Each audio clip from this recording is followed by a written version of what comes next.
말씀을 들으며 삶을 하나님을 향해서 돌이키는 청년들을 주님의 이름으로 축복합니다. 오늘도 말씀 함께 들으면서 하나님께서 기뻐하시는, 진정으로 원하시는 그 하나님의 뜻이 무엇인지를 깨달을 수 있게 되기를 간절히 주님의 이름으로 축복합니다. 그리고 성령께서 오늘 우리 예배 가운데 함께 하셔서 우리에게 깨닫는 지혜의 영으로 함께 하실 줄 믿습니다. 우리 옆 사람과 함께 좀 인사했으면 좋겠습니다. 하나님의 사랑이 당신을 통해서 세상으로 잘 흘러가기를 축복합니다. 인사합시다.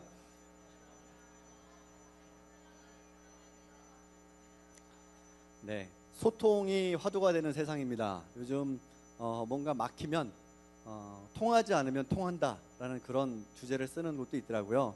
그래서 처음에 통자는 흐를 통자, 통할 통자를 쓰고 뒤에 통자는 아플 통자를 써서 통하지 않으면 통한다, 뭐 이런 표현을 하기도 합니다만, 어쨌든 사람들이 서로 통하지 않고 마음과 마음이 같이 연결되지 않아서 그래서 참 아파하는 그런 시대 가운데 우리가 살고 있는데, 하나님의 사랑이 여러분들을 통해서 또 주님 앞에 진실된 마음으로 나아가는 많은 크리스찬 청년들을 통해서 하나님의 세상이 이 세상을 통해서 세상으로 잘 흘러나갔으면 좋겠다라는 그런 바람이 있습니다. 오늘은 리얼 크리스찬 시리즈 설교 세 번째 시간입니다. 함께 나누고 싶은 말씀의 주제는 죄에 관해서입니다. 특별히 우리가 수많은 죄를 짓고 살지만 내가 이런 죄까지 다 뒤집어 쓰고 살아야 되나? 라고 하는 그런 억울한 생각이 살짝 드는 그런 원죄에 대해서 오늘 좀 얘기를 하려고 합니다. 종교개혁자인 마틴 루터가 그 신학의 주제를 죄인과 죄인을 구원하시는 하나님의 두 주제다라고 그런 얘기를 했습니다. 모든 종교가 인간의 한계에 대해서 이야기합니다. 그리고 어떻게 하면 그 인간의 한계를 뛰어넘을 수 있을 것인가를 나름대로 가르치고 있기는 하지만은, 우리 기독교처럼 그만큼 그 죄에 대해서 아주 심각하게 이 죄의 문제를 생각하고 여러 가지 많은 첨예한 이론들을 가지고서 이 죄를 설명해내고 있는 그런 종교는 찾아보기가 쉽지 않습니다. 그만큼 우리가 믿는 이 믿음과 신앙에서 죄의 문제가 상당히 중요하다라는 그런 이야기죠. 그리고 그 죄의 문제가 인간의 삶에 있어서 가장 결정적으로 결정타를 날리는데, 그것은 뭐냐 하면 죽음으로 인도한다라는 겁니다. 그래서 사도 바울이 로마서 6장에서 죄의 삭은 뭐요? 사망이요, 하나님의 은사는 그리스도 예수 우리 주 안에 있는 뭐다? 영생이다 라고 그렇게 이야기를 했습니다. 그러면서 죄의 결과는 사망이기 때문에 우리가 이 죄의 문제에 대해서 정확하게 생각해보고, 그리고 우리의 삶 속에서 자리 잡고 있는, 또 얼룩져 있는 그 죄의 얼룩들을 자꾸 지워나가는 그런 훈련들이 필요하겠다라는 생각이 들었습니다. 복잡한 신학을 말하지 않는다고 하더라도 우리가 매일같이 죄가 우리의 코앞에 다가와 있는 그런 현실을 마주하기도 하고, 또 세상의 구조적인 악의 문제 때문에 내가 의도하지 않았지만은 어쩔 수 없이 죄인이 되는 그런 상황도 처하기도 합니다. 지난주에 창조에 대해서 설명하면서 여러분들과 함께 나누었던 말씀 가운데, 내가 원든 원치 않든 간에 우리가 처해 있는 그 상황들이 죄악의 현실 가운데 놓여 있는, 그래서 내가 이 땅에서 살아가는 추구하는 그런 이익과 이윤의 어떤 목적들이 세상의 가치관 속에서 볼 때 참으로 좋은 것 같고 정당하고 좋아 보이지만, 하지만 그것 자체가 우리로 하여금 죄악의 상황으로 자꾸 빠져들게 만드는 그런 상황에 놓일 수 있다는 이야기를 했었습니다. 마찬가지로 죄에 관한 부분도 이런 부분이 있습니다. 죄가 온 세상에 이렇게 가득 차 있는 이런 현실의 문제들을 마주하고 살면서 여러분, 과연 이 죄가 어디서부터 온 것일까라는 그런 의문을 한번 품지 않았을까 생각합니다. 그리고 어떻게 하면은 이 죄악으로 가득 차 있는 내 인생의 그림자들을 거두어 갈 수 있을지에 대해서도 함께 좀 고민할 수 있는 그런 시간이 되었으면 좋겠습니다. 여러분, 혹시 억울한 경험이 있습니까? 억울한 경험을 한 번씩은 다 해봤을 겁니다. 억울한 경험을 했을 때 여러분들은 마음이 어떠신가요? 저는 군대에 있을 때 억울한 상황에 많이 처해봤던 경험이 있습니다. 그때처럼 억울했던 적도 없었고, 또 그때 이후로도 그때처럼 억울했던 경험을 했던 적이 거의 없었던 것 같습니다. 제대 말년에 그 갓 부임한 그 소대장, 소위죠, 소위. 예, 군 생활의 짬밥이 사병보다 짧은 소위 한판 이렇게 어려움이 있었습니다. 그런데 그 어려움을 딱 겪고 나서 역시 군대에서 계급을 무시할 수 없구나, 이걸 느끼고 그 막사로 돌아와서 굉장히 억울하고 참혹한 심정을 가지고 밤을 지새웠었던, 그래서 탈영을 할까 막 이런 고민도 하다가 그 사실을 중대장님께 말을 하고, 중대장님 그 소대장님을 불러가지고 아주 그 초전 박사를 냈었던, 그것 때문에 좀 마음이 풀렸었던 그런 아픈 경험이 있습니다. 억울했다는 거죠. 그 문제의 핵심은 억울했다라는 거예요. 왜 억울했냐? 나는 그런 것 같지 않은데 왜 나한테 그럴까? 저의 아주 또 억울했던 경험이 중학교 때 있습니다. 초등학교 때 있습니다. 초등학교 1학년 때 저는 7살에 학교를 들어왔어요. 그런데 당시에는 시골에 있는 학교를 다녔었는데, 군포에 있는, 군포 지금 산본 있는 학교를 다녔었는데, 당시에는 뭐 거기가 신도시로 개발되지도 않았었고 그냥 농촌 마을, 평범한 농촌 마을이었습니다. 집에서부터 학교까지 거리가 한 4km 정도 되는데 매일같이 7살짜리 아이가 그 4km를 걸어서 그렇게 학교를 다녔죠. 어느 날 무슨 이유 때문에 그런지는 모르겠지만 초등학교 1학년 7살짜리가 학교 와서 선생님에게 뺨을 맞고 오는 사건이 발생했습니다. 왜 맞았는지는 기억이 안 나요, 그 당시에. 하지만 맞고 나서 굉장히 억울했다는 생각이 들었습니다. 그래서 그 억울함을 견디지 못해서 집에 와서 할머니에게 그 사실을 고했습니다. 저는 우리 집안 장손입니다. 난리가 났습니다.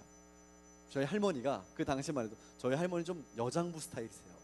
그래서 거의 장군 같아요. 뭐 거침이 없어요. 당장에 저 손을 이끌고 학교로 오셨습니다.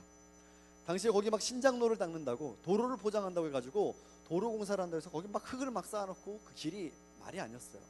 그런데 그 말이 아닌 길을 뚫고서 4km를 걸어서 할머니가 학교로 오셔가지고 학교를 완전히 다 뒤집어 버렸었던 그런 기억도 납니다. 지금 생각해보면 우리 선생님이 굉장히 힘드셨겠다 그런 생각이 들기는 합니다만, 어쨌든 억울한 느낌이 들었을 때 견디지 못하는 그런 마음이 있다라는 것이죠. 어제 제가 페이스북에 오늘 할 설교에 대해서 살짝 언급을 해봤었는데 반응이 좀 있더라고요. 특히 이렇게 원죄라고 하는 부분에 대해서 약간 억울할 수 있겠다 그런 생각을 하는 사람들이 저만 있었던 것이 아니라는 것을 확인하고 안도의 한숨을 내셨습니다. 여러분, 창세기 3장에 보면은, 여러분 우리가 함께 읽었던 오늘의 말씀 창세기 3장에서는 인류의 첫 번째 비극의 이야기가 나옵니다. 하나님이 온 세상을 창조하시고 아담을 관리자로서 사명을 주셔서 돌보고 관심을 갖고 관리하는 그런 청지기로서 그 동산에 세우셨습니다. 이 사명은 때로는 정복하라라고 하는 그런 번역으로 인해서 개발이라고 하는 그 명목하에 창조된 자연을 무차별적으로 다 파헤치고 다 뒤집어 엎고 훼손하는, 그래서 죽음에 이르게 하는 그 죄에 대해서 정당성을 부여하기도 했었습니다. 하지만 분명한 것은 하나님께서 최초의 인류였었던 아담에게 주신 권한과 사명은 세심하게 돌보는 관리자였다라는 겁니다. 여러분, 아담의 이름이 뭘까요? 네? 아담의 이름이 사람이라고요? 아담의 이름은 없습니다. 그냥 아담이라는 호칭은 사람을 지칭하는 히브리어 단말입니다.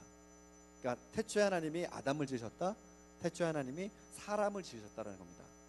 그리고 처음에 아담이 홀로 독처하는 것이 외로워서 그 아담에게 붙여주신 배필이 있죠. 그 배필의 이름은 뭡니까? 하와라고 생각하죠. 하와는 나중에 아담이 이름을 붙여준 이름인데요, 원래는 그냥 여자였습니다. 그래서 하나님이 사람과 여자를 지으셨습니다. 사람과 여자를 지으셨어요. 그런데 히브리어 단어에서는요, 여자라고 하는 게 사람의 여성 명사예요. 그러니까 이 말은 무슨 뜻이냐면요, 남자와 여자가 동등하다라는 걸 의미하는 거예요. 하나님이 사람을 지으셨을 때요, 여자를 어디서부터 지었어요? 아담의 갈비뼈로부터 지으셨잖아요. 히브리 사람들의 생각 속에서는요, 살은 부패하고 나태하고 또 별로 좋지 않고 그런 생각이 있었고요, 약하고 뼈는 어떻다? 강하다, 뭐 그런 사고가 있었어요. 그래서 뼈로부터 사람을 지어내셨다. 그리고 그 뼈에 살이 붙었어요. 그런 걸 보면은 이 아담으로부터 만들어내신 이 여자 사람은 완전히 인격체로서 또 그 존재의 가치로서 남자와 동등하다라는 것을 성경에서 얘기하는 거예요. 나중에 돼서 그러니까 하와가 아담과 함께 인류 최초의 그 범죄를 저지르고 난 이후에 그 다음에 아담이 여자에게, 자기와 함께 살아가는 여자에게 이름을 붙여줬는데 하와라고 붙여줬어요. 하와라는 이름의 뜻은 뭐냐면 살아있는 것들의 모태다라는 뜻이에요. 어머니라는 얘기죠. 그거는 하나님께서 그 잉태하고 또 그 아이를 낳는, 이걸 뭐라고 그러죠? 출산의 고통을 주신 이후에 아담이 하와에게 지어준 그런 이름입니다.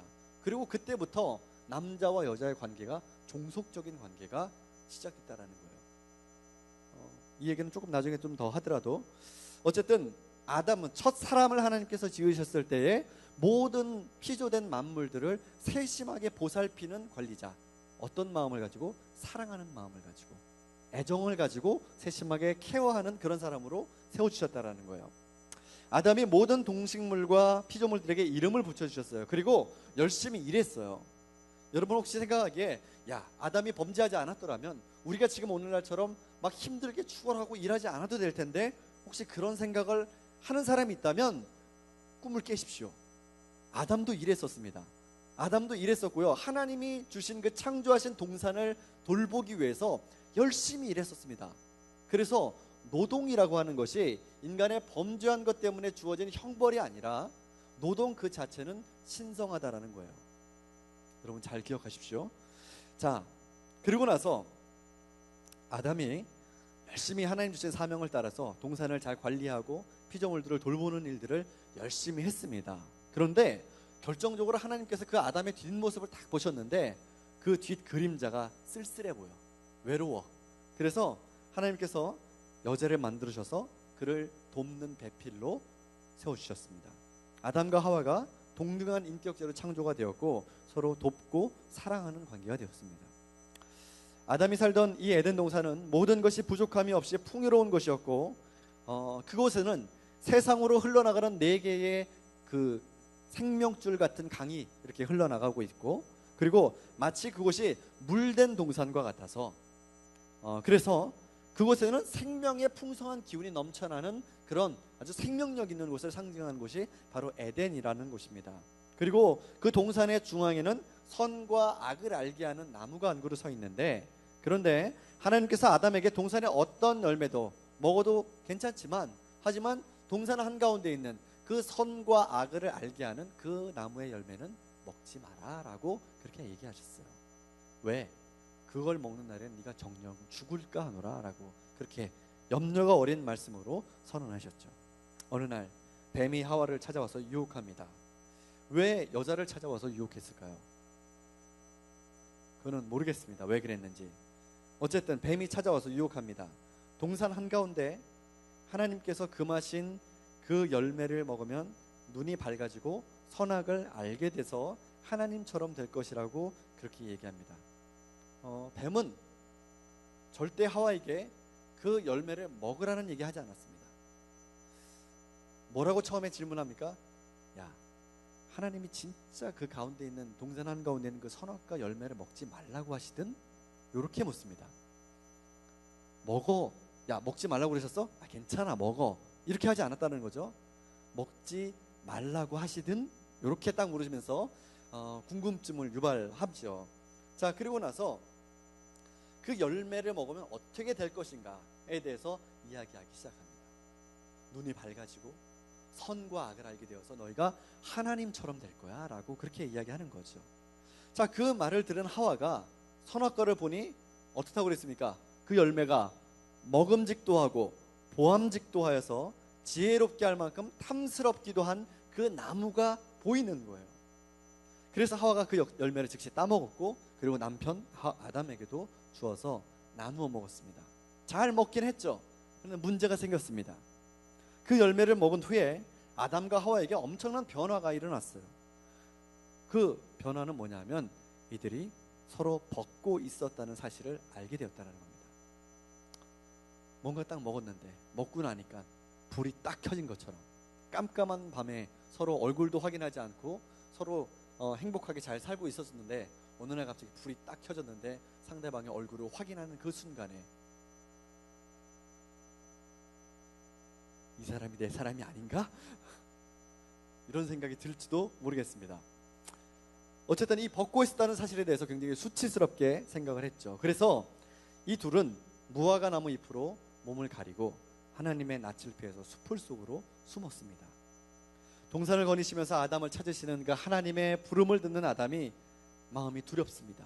그리고 선악과 열매를 먹었느냐라고 물어보시는 그 하나님의 물음에 자신의 잘못을 하와에게 돌렸죠. 이렇게 해서 우리 인류의 비극이 시작되었다라고 창세기에서는 이야기하고 있습니다. 그리고 기독교의 역사 속에서 아담이 지었던 이 죄는 온 인류에게 유전되어서 원죄라고 하는 그런 이름이 붙여졌고, 이 원죄로 인해서 사람들은 태어나면서부터 죄의 그늘 아래 놓이게 되었다라는 그런 이야기입니다. 그래서 예수님은 어디에서부터 오셨습니까?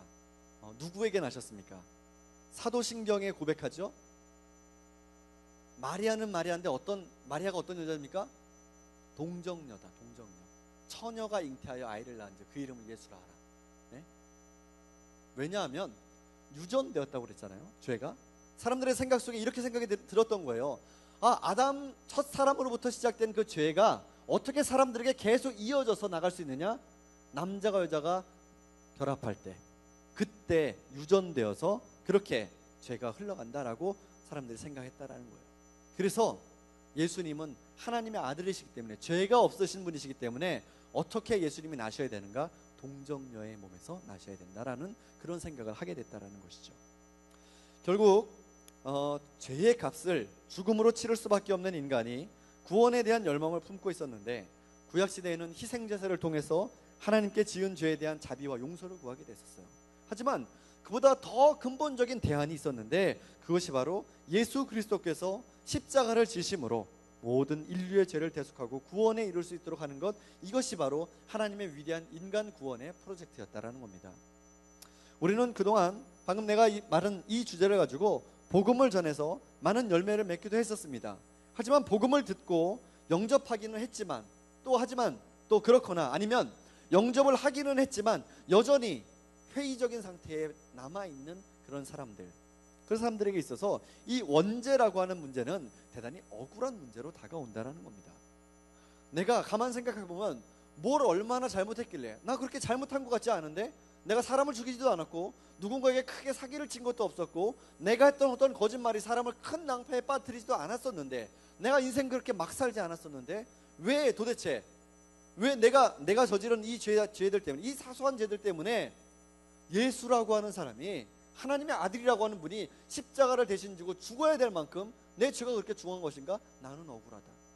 이런 생각이 든다라는 거죠. 하지만 이게 이런 거죠. 여러분, 그 어린 아기, 조카들 본 여기 이모들 고모들 있죠? 네, 삼촌들. 아기가 이렇게 태어났을 때 딱 보면요, 아기의 얼굴을 볼 때 뭐가 느껴집니까?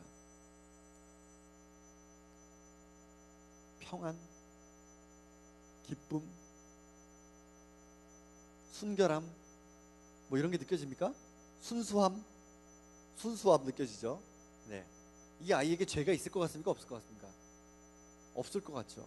없을 것 같아요. 아기의 얼굴에 보면. 그런데 사람은 날 때부터 다 죄가 있다고 그랬거든요. 참 이걸 어떻게 설명해야 되나? 그냥 우리 서로의 모습을 이렇게 바라보면 우리가 날 때부터 죄인이었습니다, 그렇게 인정되지만, 하지만 누워서 새근새근 자고 있는 그 아이의 얼굴을 딱 볼 때에 정말 우리가 죄를 가지고 태어나나? 이런 고민을 하게 된다는 거죠.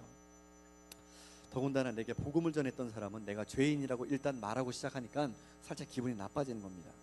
내가 죄를 짓고 살았다는 건 인정합니다. 하지만 죄를 지었다는 건 인정하지만, 이빈아 너 인생 그렇게 살지 마라고 제가 얘기한다면 그럼 이빈이 기분이 나쁠 거예요.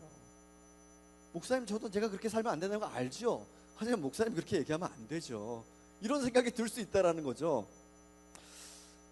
내가 스스로 죄인이라는 건 인정되지만요, 누군가가 나를 향해서 당신 죄인이야 라고 그렇게 정죄한다면, 그리고 내가 짓지 않은 죄까지도 덤텅이로 다 뒤집어서 쓰게 된다면, 그건 분명히 기분 나쁜 차원을 넘어서서요, 억울하고 한이 맺히는 그런 일이 될 수 있다는 거예요. 그리고 조금 똑똑한 사람이라면 교회에서 말하는 죄와 구원에 대한 개념이 자기 논리에 갇혀 있다는 걸 알게 돼요. 특별히 인간의 죄가 자기 스스로 짓는 자범죄 차원, 내가 스스로 짓는 범죄하는 그런 일들 때문에 내가 심판받고 내가 사망에 이르게 된다, 그렇게 되면 쉽게 인정합니다. 하지만 원죄의 부분에 있어서만은 내가 지은 죄입니까? 여러분들이 지은 죄입니까? 아닙니다.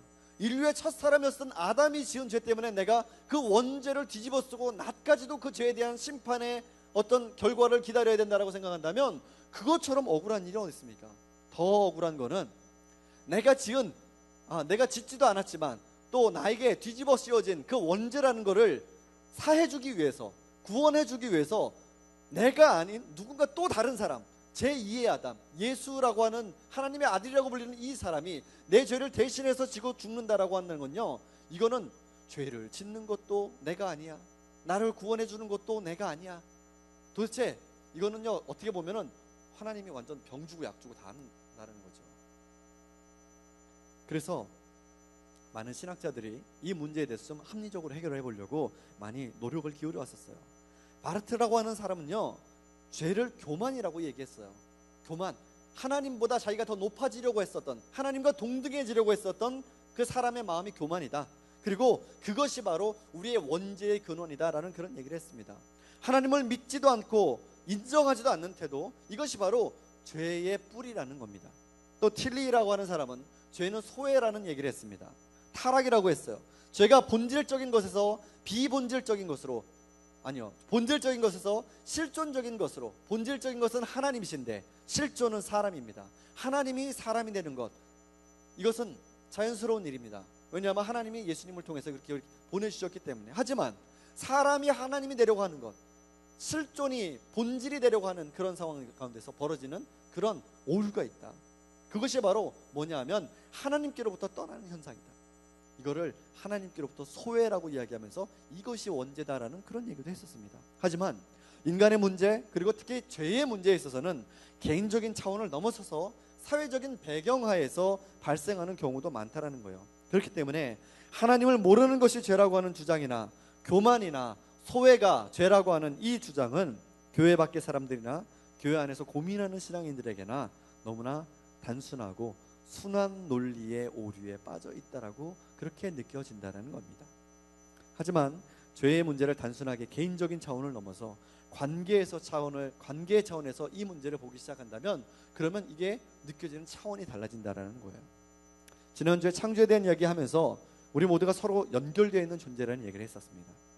우리가 모두 영적인 존재인데, 영적이다라고 하는 것은 무한하신 하나님을 향해서, 그 창조주 하나님을 향해서 우리의 존재가 열려져 있는 존재다라고 이야기한다는 거죠. 그런데 그 영적인 존재인 우리가 서로 시간과 공간을 초월해서 서로 연결되어 있다라는 말이에요. 연결되어서 텔레파시를 막 보내고 내가 내 마음을 말하지 않아도 네가 다 알고 이런 것이 아니에요. 이거는 여러분들이 상상 속에서만 일어나는 일이에요. 그런 게 아니고 우리의 존재의 끈이 연결되어 있다는 그런 얘기예요. 그리고 오늘의 내가 과거에 내가 살아왔던 삶의 총합이다. 과거에 내가 살아왔던 삶의 행적들이 쌓이고 쌓여서 그리고 발전해서 된 것이 오늘날의 나다.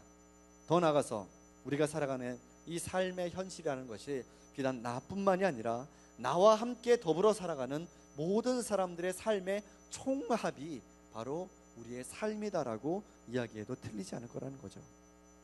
과거의 총합인 오늘은 또다시 내일을 향해 새로운 가능성을 가지고 열려지게 되는 거예요. 이렇게 볼 때 구조적인 사회학, 즉 부익부 빈익빈 현상이나 모든 가치의 핵심에 돈이 있다라고 하는 그런 씁쓸한 현실이나, 아니면 가난한 이들의 그 빈곤한 삶이 그냥 내버려두고 방치되어서 더욱더 어려운 상황으로 빠져 들어갈 수밖에 없고, 그리고 그 사람들이 인간 이하의 삶을 살 수밖에 없는 그런 구조적인 문제들, 여러분들이 지금 고민하고 걱정하는 반값 등록금 문제, 열심히 공부만 하면 된다라고 배웠는데 어른들이 너 열심히 공부만 하면 너 인생이 열릴 거야 라고 생각했는, 그렇게 얘기해서 열심히 공부했는데 열심히 공부해서 졸업하고 나니까 남는 거는 빚더미 통장 4천만 원, 이런 거라는 거죠. 학교를 졸업하고 나니까 그렇게 빚만 남고, 제3세계 국가의 어린이들이 겪는 기아와 빈곤의 문제, 환경오염, 지구온난화, 핵 문제, 전쟁과 학살, 또 서민들이 굉장히 어려워하는 문제 중에 하나인 아파트값, 아파트 전세값 폭등, 뭐 이런 문제들, 이런 게요, 여러분들이 직접 개입했습니까? 여러분들의 죄악 때문에 그렇게 됐습니까? 그렇지 않아요. 하지만 그렇지 않음에도 불구하고 내가 존재의 끈으로 모든 세상의 존재들과 연결되어 있기 때문에 이 문제에 대해서, 이 모든 문제들에서 우리는 그 책임의 경중은 있겠지만 함께 공동의 책임을 져야 되는 그런 존재가 되었다라는 거예요. 북한의 핵 문제가 내가 지은 죄와 직접적인 관련이 없는 것처럼 보입니다. 하지만 관계의 차원에서 보다 폭넓게 이 문제에 대해서 생각하게 된다면 우리는 모두 북한에 만연해 있는 그 죄악의 현실에 대해서 마음의 부담을 가지고 함께 중보해야 되는 그런 빚을 지고 있다라는 거죠. 물론 나는 골치 아프게 이런 문제 생각하지 않고 살겠다라고 선언하면 그만이라는 생각이 들지도 모르겠습니다. 하지만 내가 그렇게 생각하건 또 그렇게 생각하지 않건 상관없이 관계의 그 연결고리 안에서 우리는 죄의 현실 가운데 놓여 있다라는 거예요. 이것이 바로 원죄라는 겁니다. 원죄의 상태 아래서 우리는 모두 이 죄를 좀 어떻게 하면 벗어나 보려고 애를 씁니다. 하지만 아무리 힘을 써도 극복해내기가 쉽지 않습니다. 죄의 영향력 아래서 여전히 살아가기 때문에 그렇죠. 여러분, 죄에는 반드시 심판이 따르게 되어 있습니다. 법적인 효력을 지니는 어떤 심판이나 재판이 아니라고 하더라도 죄를 지은 사람이 겪는 어떤 심적인 고통이나 혼란함, 또 도덕적인 무감각, 이런 것들이 분명히 인간성의 파괴로 자꾸 사람을 몰고 가게 되는 것이죠. 죄 지으면 마음이 불편합니다. 그리고 죄는 더욱더욱 그 몸집을 더 불려서 다시 반복해서 돌아오는 경향이 있어요. 아담의 첫 범죄로부터 시작해서 인류 최초의 첫 살인이 일어났습니다. 그것도 형이 동생을 죽이는 가인이 아벨을 죽였던 그런 형제 살인 사건이 있었습니다. 그리고 더 나아가서 온 세상이 죄로 다 만연해서 더 이상 하나님이 두고 보실 수 없을 만큼 그렇게 세상이 죄로 충만해졌던 그런 때, 노아의 때가 그랬었죠. 그래서 하나님이 그 모든 세상에 존재하는 모든 그 생물들을 어떻게 하셨습니까? 물로 다 쓸어버리셨죠. 심판하셨죠. 자, 심판 이후에 쌍무지개가 뜨고, 그리고 그 무지개를 보면서 모세와 그의 가족들은 우리가 정말 하나님을 신뢰하면서 하나님 안에서 살아야 되겠다라는 그런 생각을 했을 겁니다. 그런데 그것도 얼마 지나지 않아서, 시간이 얼마 지나지 않아서 인류는 하나님께 정면으로 도전하는 바벨탑 사건을 일으키게 되죠. 이렇게 해서 이걸 보면요, 죄가 아담으로부터 시작됐었던 그 죄가 점점 그 몸집을 불려서 다시 돌아온다라는 거예요. 죄가 구체적으로 어떤 영향력을 우리에게 미칠까? 창세기 3장 7절에 보니까요, 같이 한번 읽어볼까요? 창세기 3장 7절 시작.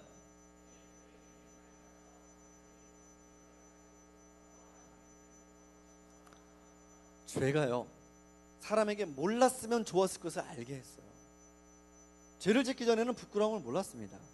이거는 세상에 부끄러운 게 뭔지도 모르고 살았다는 그런 얘기 아닙니다. 부끄러움이, 그것이 부끄러운 일이 아니었다라는 것이죠. 그런데 부끄럽게 됐어요. 뱀은 선악과를 먹으면 눈이 밝아질 거라고 그렇게 얘기했어요. 어떤 면에서는 눈이 밝아지기는 하긴 했습니다. 하지만 밝아진 눈에 보인 것이 뭡니까? 그것은 자신의 벌거벗음이었어요. 하나님께서 아담과 하와를 창조하시고 결혼으로 축복하셨을 때에 벌거벗고 있었지만은 그것은 부끄러운 일이 아니었다라는 거예요. 하지만 죄를 짓고 나서 인간은 가리는 일이 더 많아졌습니다. 다행히 그리스도께서 대신 죽음으로 인해서 우리의 부끄러움을 모두 다 덮어주셨죠. 그분의 보혈이 우리를 덮고 있기 때문에 우리는 더 이상 그 누구 앞에서도 부끄럽지 않을 수 있게 되었다는 거예요. 이게 은혜라는 것이죠. 두 번째, 죄는 인간이 하나님의 낯을 피하게 했어요. 사랑과 정성으로 사람을 아름답게 창조하시고 그들과 사랑의 관계 속에서 교제하기를 원하셨던 그 하나님이 인간이 죄를 짓고 난 다음에는 피해야 되는 그런 두려운 분으로 인식의 차원이 달라졌다라는 거예요. 하나님께서 입장을 바꾸셨습니까? 야, 너 내가 하지 말라는 거 있으니까 넌 이제부터 너한테 무섭게 할 거야, 이렇게 하셨습니까? 아니에요. 하나님이 동산에서 거니시면서 아담을 부르실 때도 아담아 아담아 네가 어디 있느냐라고 불렀을 때 그 부르심에는 따뜻함이 있어요. 안타까움이 있어요. 그런데 하나님을 두려운 존재로 만든 것은 누굽니까? 죄를 범죄한 바로 그 아담 스스로가 하나님을 사랑과 자애로움과 자비와 풍성함으로 그렇게 따뜻하게 다가오시는 분이 아니라 내가 지은 그 죄악의 문제 때문에 더 이상 하나님이 따뜻한 분이 아니라 두려운 분으로 그렇게 바뀌어졌다라는 거예요. 이날 이후에 사람은 하나님의 낯을 피해서 세상 곳곳으로 도망다니면서 살았습니다. 하지만 예수님께서 우리의 죄를 대속하셔서 더 이상 하나님을 피하지 않고 은혜의 보좌로 담대히 나아갈 수 있도록 그 길을 열어주셨죠. 세 번째로, 인간은 하나님과 같아지기 위해서 죄를 지었습니다. 창세기 3장 22절 말씀 같이 읽어볼까요? 시작.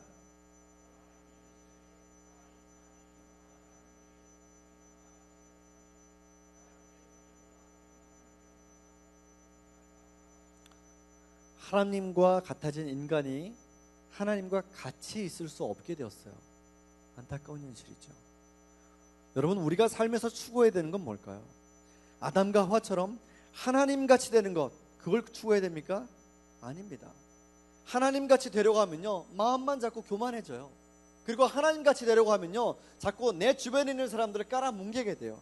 하지만 하나님같이 되려고 하는 그 마음을 버리고 내가 하나님과 같이 있기를 원하면, 하나님과 함께 있기를 추구한다면 우리의 삶은 달라진다는 거예요. 여러분, 어떻게 하면 우리가 이 죄의 영향력에서 벗어날 수 있을까요? 로마서 8장 19절에서 23절 말씀을 한 절씩 저랑 같이 교독합시다. 자, 제가 먼저 읽습니다. 피조물이 고대하는 바는 하나님의 아들들이 나타나는 것이니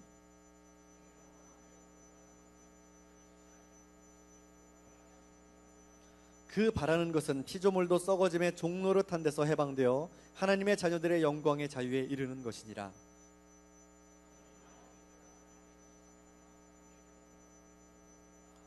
같이 읽을까요? 그뿐 아니라 또한 우리 곧 성령의 처음 읽은 열매를 받은 우리까지도 속으로 탄식하여 양자 될 것 곧 우리 몸의 속량을 기다리느니라 라고 했어요. 바울이 얘기한 거예요. 사도 바울이 단지 죄의 영향력 아래 있는 것이 사람으로만 국한되는 것이 아니다라는 것을 이야기하는 거예요. 모든 피조물들이 함께 탄식한다고 그랬어요. 함께 고통을 겪고 있어요. 왜? 창조 세계 안에 만연해 있는 이 죄의 문제로 인해서, 그래서 모든 피조물들이 다 탄식하고 있다는 거예요. 그리고 23절에서 말하는 것처럼 신앙 안에 있는 이들 역시 이 죄의 문제에 대해서 자유롭지 못하고 속량을 기다린다라고 그렇게 이야기합니다. 여러분, 죄는 그냥 방치하면요, 결국 그 죄가 우리의 삶을 다 집어삼킵니다. 그렇기 때문에 죄는 그냥 덮어두고 넘어가면 안 된다는 거예요. 죽음을 향해서 달려가는 것은 하나님께서 원하시는 일이 아닙니다. 그렇게 하나님은 모든 피조물들이 예수 그리스도 안에서 함께 구원을 얻을 수 있는 길을 열어주셨어요. 예수 그리스도와 함께 죄의 고리를 끊어내고 하나님 나라를 함께 이루어가는 우리 모두가 되기를 소원합니다. 그러면 어떻게 우리가 이 죄를 대처할 것인가? 창세기 4장 5절에서 7절 말씀 한번 같이 읽어봅시다. 시작. 가인이 몹시 분하여 안색이 변하니 여호와께서 가인에게 이르시되 내가 분하여 함은 어찌 됨이며 안색이 변함은 어찌 됨이냐? 내가 선을 행하면 어찌 낯을 들지 못하겠느냐? 선을 행하지 아니하면 죄가 문에 엎드려 있느니라. 죄가 너를 원하나 너는 죄를 다스릴지니라. 가인이 하나님께서 자기의 재물을 받지 않으시니까 화가 났어요. 얼굴이 불그락불락 하는데 그 모습을 보면서 하나님께서 가인에게 하시는 말씀이 바로 이 말씀이에요. 여러분, 죄는요, 태도와 함께 같이 가요. 태도가 좋은 사람들은요, 대체적으로 죄에 빠질 가능성이 낮아요. 그런데 태도가 불량한 것은 뭔가 불만이 있거나 내가 어떤 위기의식이 있거나 그럴 때 태도가 좀 불량해집니다. 그리고 그 태도는 뭔가 잘못하거나 혹은 실수하는 경향에 빠지기 쉽다라는 거예요. 죄를 짓게 된다는 얘기죠. 성급한 일반화가 아닙니까? 라고 그렇게 말할지도 모르겠지만 그런 경향이 크다라는 겁니다. 그렇기 때문에 우리가 죄 앞에서 죄를 다스릴 줄 알아야 돼요. 다스린다라는 건요, 주도권의 문제예요. 내 삶의 주도권을 과연 누가 쥐게 할 것인가? 내 죄에 흘러가는 그 죄의 흐름을 죄가 내 문 앞에 엎드려져 있을 때에 바로 그때 그 죄에 흐르는 물결 아래 내 인생은 그냥 뛰어보낼 것인가? 아니면 담대하게 그 흐름을 끊고 정의롭고 선한 새로운 흐름을 내 인생에 창조해 나갈 것인가? 그런 결단 앞에 서 있다라는 것이죠. 바라기는 여러분들의 인생이 하나님의 선하시고 아름다운 은혜로 신선하게 채워되기를 축복합니다. 죄와 욕망의 문제를 해결하기 위해서 먼저 뭔가 내려놓아야 될 것이 있습니다. 뭘 내려놓을까요? 여러분, 항상 우리 이런 얘기 많이 하죠. 내려놔야 된다. 뭘 내려놓을까요? 뭐부터 내려놓을까요? 내 삶에 있어서 작은 것부터 내려놓을까요? 어떻습니까? 작은 거는 내려놓을 수 있습니까? 세상에 우리의 삶에 작은 게 어디 있습니까? 아무리 하찮아 보이는 그거 하나도요, 절대 작아 보이지 않아요. 저는 정리를 잘 못하는 편이에요. 정리를 잘하려면 잘 버려야 되더라고요. 많이 버리고 깨끗하게 버리지 않으면 정리가 안 돼요. 그런데 버리려고 이렇게 자꾸 정리를 하다 보면은 그러면 이거는 언젠가 쓸 것 같은데, 야 이거 옷 이거 지금은 좀 쪼이는데 살 빼면 입을 것 같은데, 그래서 계속 쌓아두죠. 옷장을 열면 옷이 많아요. 그런데 입을 옷이 없어. 다 버려야 돼. 덜 중요한 것을 내려놓으면요, 삶의 변화가 일어나기 시작한다는 거예요. 작은 걸 내려놓는 게 아니라 뭘 내려놓는다고요? 덜 중요한 거. 중요한 건 붙잡고 있고, 버린다고 정리한다고 해서 다 버리면 안 돼요. 마음이 비워지면, 허하게 비워지면 내 속에 있던 귀신보다 더 악한 귀신 7을 데리고 다시 들어와요. 예수님이 말씀하신 거예요. 사람이 집을 청소했더니, 깨끗하게 소재했더니, 그랬더니 그 집을 떠나갔던 마귀가 나가서 자기보다 더 악한 귀신 7을 들어와서 예전보다 더 심하게 만들었다고. 그리고 예수님이 그렇게 말씀하셨어요. 그래서 그 비워진 마음은 뭔가로 채워놔야 돼요. 뭘로 채워? 뭘로? 중요한 걸로 채워요. 중요한 걸로. 덜 중요한 것을 내려놓는 것은요, 바로 회개를 통해서 일어나는 거예요. 회개는 삶을 제자리로 바로 잡는 걸 의미하는 거예요. 회개하면 죄 앞에서 당당해질 수 있어요. 무슨 근거로 이런 얘기를 하느냐? 시편 32편 5절 말씀 같이 읽어봅시다. 시작.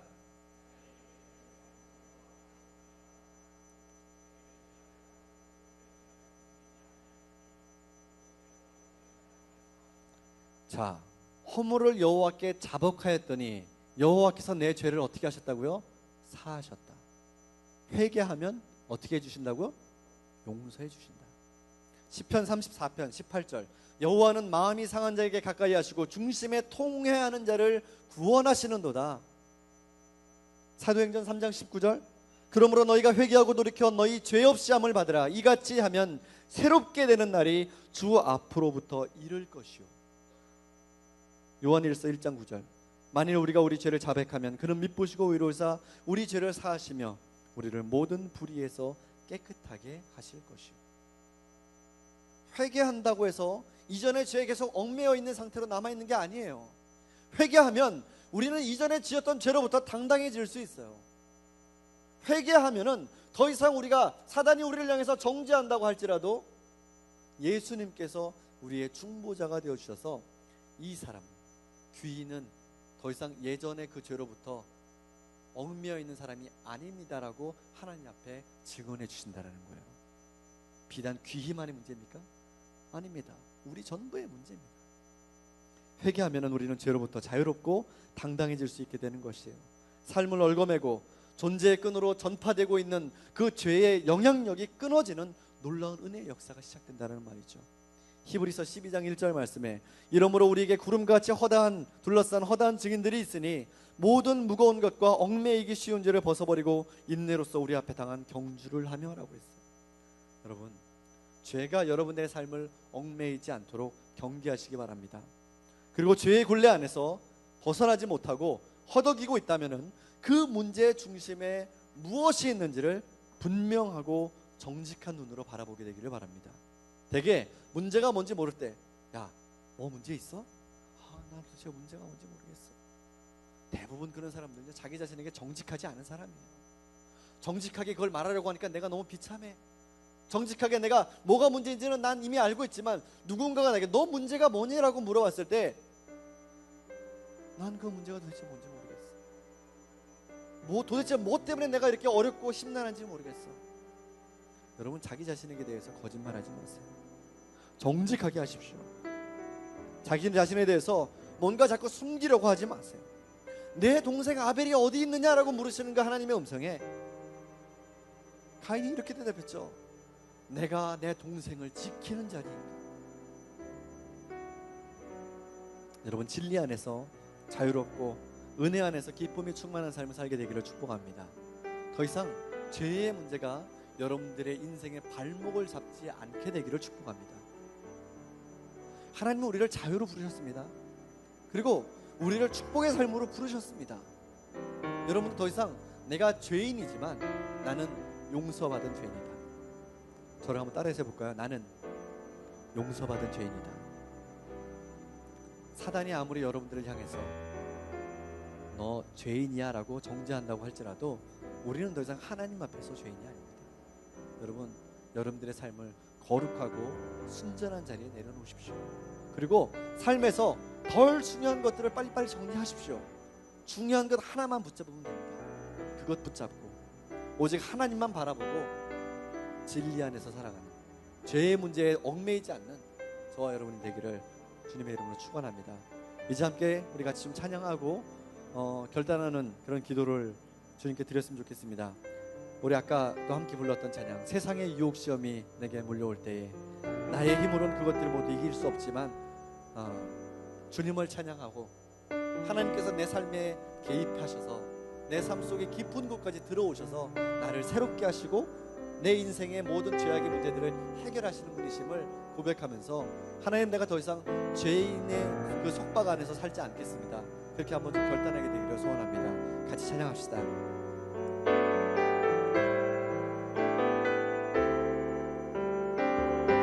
세상의 유혹 시험이, 세상의 유혹 시험이 내게 몰려올 때에 나의 힘으론 그것들 모두 이길 수 없네. 거대한 폭풍 가운데 위축된 나의 영혼, 어찌할 바를 몰라 헤매이고 있을 때 주를 찬양, 손을 들고 찬양. 전쟁은 나에게 속한 것 아니니 주를 찬양, 손을 들고 찬양. 전쟁은 하나님께 속한 것이니. 거짓과 속임수로 가득 찬 세상에서, 거짓과 속임수로 가득 찬 세상에서 어디로 갈지 몰라 머뭇거리고 있네. 공중의 권세 잡은 자 지금도 우리들을 실패와 절망으로 넘어뜨리려 하네. 주를 찬양, 손을 들고 찬양. 전쟁은 나에게 속한 것 아니니 주를 찬양, 손을 들고 찬양. 전쟁은 하나님께 속한 것이니. 이 시간 우리 함께 잠깐 기도하기를 원합니다. 우리가 흔히 표현하기를 우리가 살아가는 이 시대가 영적 전쟁의 시대라고 그렇게 이야기합니다. 영적 전쟁은 누구와 하는 것입니까? 사단과 하는 겁니다. 사단은 모든 거짓의 아비라고 그렇게 얘기했습니다. 거짓말의 가장 중심에는 죄가 있습니다. 여러분, 우리가 하나님 앞에 구하기를, 주님, 제가 이 거짓의 문제에 대해서 또 내 삶의 가장 깊숙한 자리까지 파고들어 있는 이 죄의 문제로부터 더 이상 얽혀매어 있어서 얽매여 있어서 죄 때문에 좌지우지되는 그런 인생이 되지 않게 되기를 소원합니다. 하나님, 내가 진리 안에서 자유할 수 있도록 도와주시옵소서. 하나님의 진리의 빛 가운데서 나를 자유케 하시고 온전케 하시는 그 하나님의 은혜를 충만하게 누릴 수 있도록 모든 죄의 문제들을 예수의 이름으로 정리할 수 있게 나를 도와주십시오. 한번 그렇게 결단하면서 이 시간 한번 같이 기도합시다. 다 같이 기도하겠습니다. 아버지 하나님, 감사합니다. 우리를 사랑하셔서 독생자 예수 그리스도를 통하여서 모든 죄의 문제들을 해결해 주시니 감사합니다. 주님, 그럼에도 불구하고 늘 우리의 삶의 자리에는 죄의 문제가 도사리고 있고, 하나님, 가인의 앞에 말씀하셨던 것처럼 하나님, 죄가 우리의 문 앞에 도사리고 우리를 삼키려고 그렇게 늘 우리를 향해서 바라보고 있습니다. 아버지 하나님, 우리가 그 죄를 다스릴 수 있도록 우리에게 없던 진리의 빛 가운데 하나님, 우리의 마음의 진리에 분별할 수 있는 영을 우리에게 허락하여 주시옵소서. 하나님, 죄의 문제가 더 이상 우리의 삶을 다 집어삼켜서 하나님, 우리의 존재가 죽음으로 내몰리는 그런 삶이 되지 않도록 하나님께서 우리를 다시 한번 새롭게 해주시기를 소원합니다. 하나님, 우리 마음속에 있는 여러가지 죄악의 더러운 문제들을 이 시간 주님 앞에 내어놓고 하나하나 철저하게 회개하면서 하나님, 죄로부터 당당히 이룰 수 있도록 도와주시옵소서. 아버지 하나님, 날마다 반복되는 죄악의 굴레 가운데 살아가는 것이 아니라 하나님, 이제는 그 굴레를 벗어나서 진정으로 하나님께서 기뻐하시는 새로운 삶의 자리로 나아갈 수 있도록, 새로운 창조의 자리로 나아갈 수 있도록, 새로운 구속과 은혜를 누리는 삶으로 나아갈 수 있도록 우리를 새롭게 하여 주시옵소서. 하나님, 더 이상 죄인으로 살지 않도록 하나님, 내 속에서 내 삶에서 공격해 들어오는 그 모든 죄악의 시도들을 다 유혹과 하나님, 그 죄악의 모든 손님들을 다 끊게 하여 주시옵시고, 이제는 거룩하고 정결한 삶으로 돌이켜서 하나님께서 원하시는 기뻐하시는 삶으로 나아갈 수 있도록 도와주시옵소서. 하나님, 죄의 문제들이 늘 우리의 삶 가운데 도사리고 있지만 더 이상 우리가 그 죄의 노예로 살아가지 않기를 소원합니다. 하나님, 진리의 빛 가운데서 자유하기를 소원합니다. 하나님, 깨닫고 알아지는 대로 주님께서 우리에게 원하시는 뜻이 무엇인지 그 뜻대로 살아갈 수 있는 결단도 함께 있게 도와주시옵소서. 하나님, 우리의 삶 속에 연결되어 있는 그 죄악의 문제들이 있다라면 하나님, 우리가 이미 알고 있지만 그것이 중요해 보여서 차마 끊어내버릴 수 없어서 붙잡고 있는 그 모든 죄악의 고리들을 이제는 다 끊게 하여 주시옵소서.